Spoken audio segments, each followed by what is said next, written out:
Wholeness, beautiful beings, welcome to Notes of Nara. My name is Naj Rashida, and may this message find you well and whole. Thank you so much for tuning in.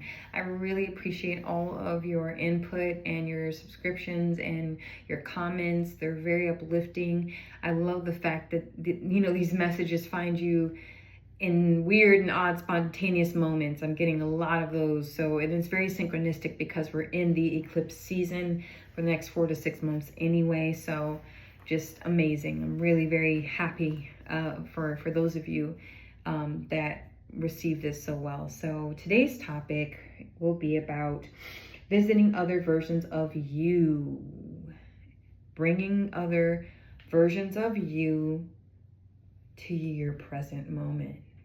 Ooh, quantum leap, quantum physics. Here we go. All right, so yes, I'm a firm believer that there are thousands, millions, trillions of different versions of you. And Hollywood, I think, has made, in the film industry, they did okay with this type of concept of showing it, in an artistic visual, where you like in Cloud Atlas, you have multiple lives, you play multiple characters and all that. But this is what I'm talking about. I guess, well, in Cloud Atlas, it was more about like the life cycle or reincarnation, okay? Like in one life, you're a mass murderer, and the other one, you're saving every living soul, right? But this is about accessing the versions of you that exists in different timelines. YouTube does this thing because I've watched other YouTubers talk about quantum leaping and quantum physics and stuff like that, and it's like they've mentioned that their content gets a little weird and glitchy. I wonder why. It's all about how free your paradigm is, my loves. But yes, I believe that there are a multitude of versions of you, and this is an experiment for me. There's a version of Naja Rashida that I only have access to, no one else, okay? This is very deeply, very protected type of practice, all right? Because sometimes it depends on where you put your belief system, right? Because some people believe that other people can dictate and control the fate of other people. I do not, right? You have free will and you have fate, and they're interwebbed and intertwined with each other, okay? They influence the other. One can't do without the other, so they're very deeply intertwined. So we always have a choice to believe in what we choose to believe. So if you choose to believe that your fate is dictated by someone outside of yourself, another human being, yikes. Really, really sit with that. Because there are people that are, I feel like someone's putting a hex on me. I feel like this. I feel like someone's attacking me. I'm like, why are you giving so much power away to someone? That means you're not doing your work. That means your higher nature self is telling you that through this experiencing, whatever you're experiencing right now, it's trying to get you to connect to blend the lower nature and higher nature self with the heart. The heart is the bridge, right? Yes. So back on to accessing the higher versions of you, a specific version, whatever version that may be. You have a set goal, okay? You want to become a doctor, right? Or you're trying to get into med school. There is a version of you that already exists as a med student right now, studying in med school, in a med program. Either you're taking out loans or med school's already paid for, it doesn't matter. You're sitting there in a library with multiple books open. You already started looking at residency programs. And this is done through meditation. You have to access and talk to you. Talk to you, the other version of yourself that coexists with you, but not with you, right? They don't teach us this in school. And this was just unlocked a couple of days ago when I was having a heart conversation with a special person, and I was like, oh wow, because this individual mentioned that one can also talk to your, not just your future self, but your past self as well. Deep stuff. So you begin to ask your future med student, right? Med school student questions. What is it that I need to focus in on right now in this present moment? What is it that I need to let go of so that this path can clear up? And you have to be able to be present enough and open enough to receive messages from your future self. Now, people can label this as Nadia, you're completely nuts. Like you've lost it. Go right ahead, it's okay. We all lose it sometimes. When you're losing it, you'll find it again. Everything that's lost is found. But how you find it may be different from the first time you lost it. And what's found gets lost again. So, but you ask, it's almost like an interview. And to be quite honest, the conversation I had with this special person wasn't the first time I've heard of this practice. It was many years ago, actually. Many years ago. I think in 2010. No, 2011, 2012. A woman sat with just her higher self, I think. It wasn't like an actual, like quantum, like leaping into the future type of thing. Because our mind, we underestimate the power of our mind and our mental faculties. Bob Proctor, he was a very serious practitioner of that. When you know how to access your mental faculties and you put them into practice, you're activating your mind, you're unlocking the genius within you, the natural, organic, authentic genius that we all embody. Like I have esoteric books my dear father has bought me and purchased me, for me to study. And he didn't like this when I told him. I said, Dad, we are the books. All of the books are just a manifestation of fragmented wisdom and knowledge that we don't believe we have. And so, as a collective, and so books are just organized thoughts and knowledge condensed into a physical thing, a physical tool. They're very magical, books are. They really are.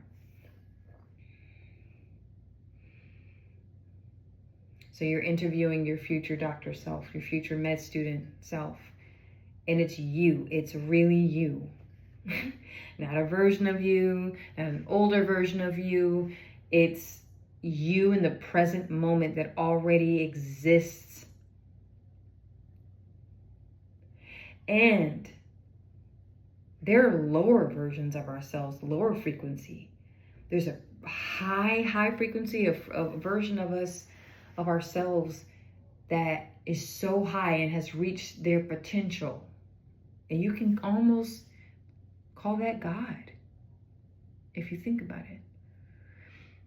And then there's a version of you that's so low in frequency, that's done the unimaginable, that's out there too. Or we're not out there, but it exists. It's another version of you that exists, that's so deep and dark and lost, that it's almost close to being Satan or the devil, right?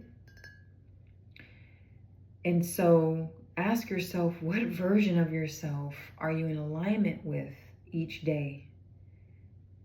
You have a goal, right? Because and this is just toying with being present and toying with time.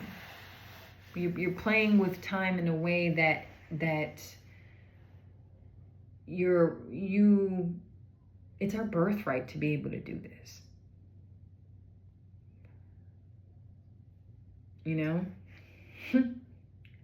That only happens in the movies, Nadja. Whatever you choose to believe, believe in it.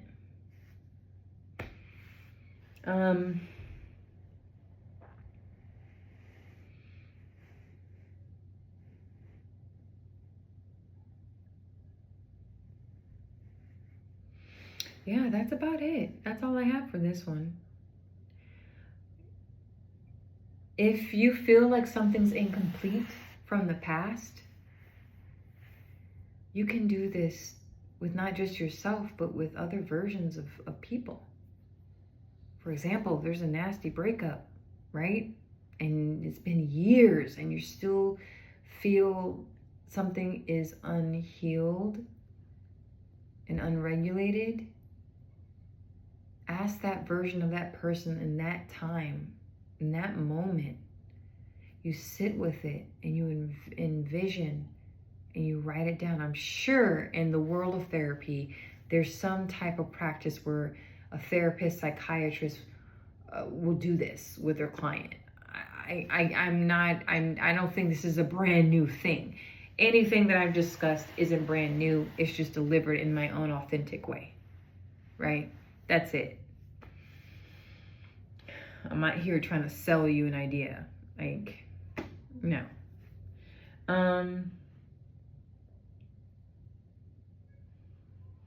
For me, I'm most looking at future, right? And I'm like, well, maybe something that's blocking me from seeing, you know, what's coming, or seeing clearly, is something that's unresolved in my past, right?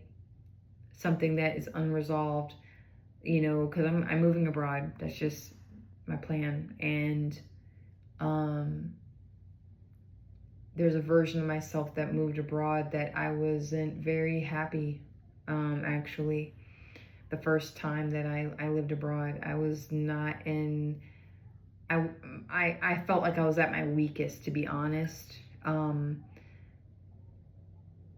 I was immature.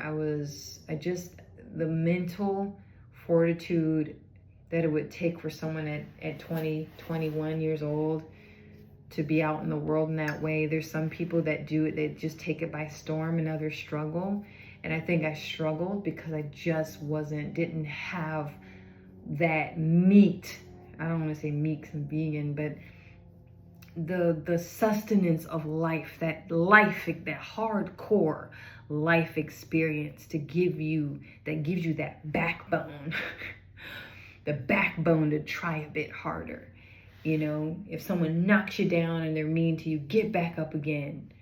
And it's that I feel like I lacked that at 20 years old, you know, like 21. Like I was a baby, you know, excuse me. The ginger's hitting. Oh my God. Ginger tea, guys.